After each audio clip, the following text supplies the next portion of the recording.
Well, I think that being a parent of an 8 and a 10-year-old does bring a different kind of perspective to this conversation for me, because one of the things that kind of frustrates me right now about their school experience is that it doesn't feel to me that they're being prepared for a future that's going to look a lot different from what today looks like. And I know their teachers care about them a lot. I know their teachers are concerned about them. They're smart people.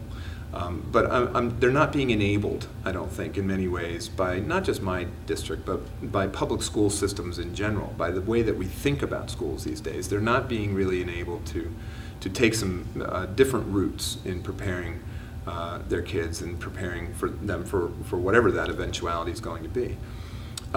My kids still work in a very paper-based environment, and paper, I don't think, is going to be the way that they transfer information in their future.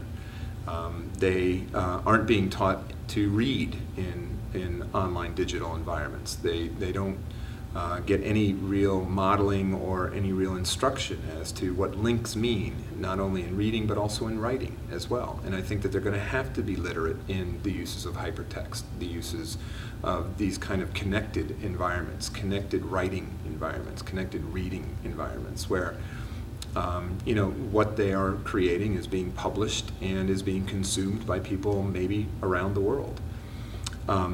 I think that my kids I want my kids actually to have a presence online. I want them to be available to other teachers. And I know that on some level that makes them available as well to people who I might not want them to meet up with or to engage with. But I really feel like a school's job is now to help my kids recognize the difference between someone who can be a productive influence in their lives and things and people who might not be very productive influences. So that's part of our job as well.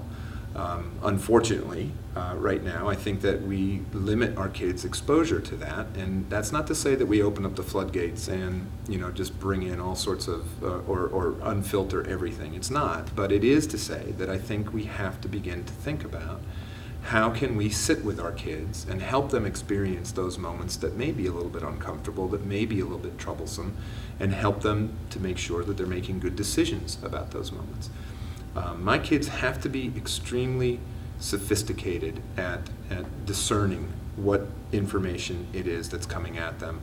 And I think the most difficult instances of that are being basically taken out of the equation right now, because we're not giving our kids any examples or any situations where they have to be discerning, where they have to have those literacies. So again, I think by filtering and by, you know, trying to protect my own kids from all of the potentially bad things that are happening in the world, on some level I think that makes them less safe.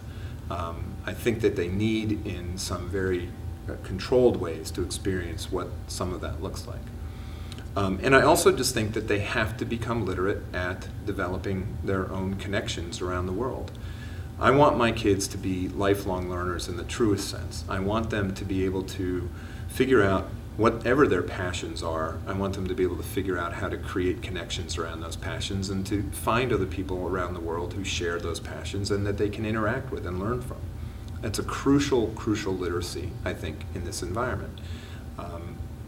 And it's something that, again, kids are already doing to some extent, but they're not doing it very well. When we see pages on MySpace that kind of cause us to turn our heads, or when we hear stories in the news about kids who've been either abducted or have gotten themselves into trouble, I think if you look at why those pages are up there or why those things are happening, it's because we just haven't really helped our kids understand how to keep themselves safe and how to really not get themselves in trouble. So there are literacies to all of this that are very different. There are pedagogies to all of this that are very different from traditional pedagogies.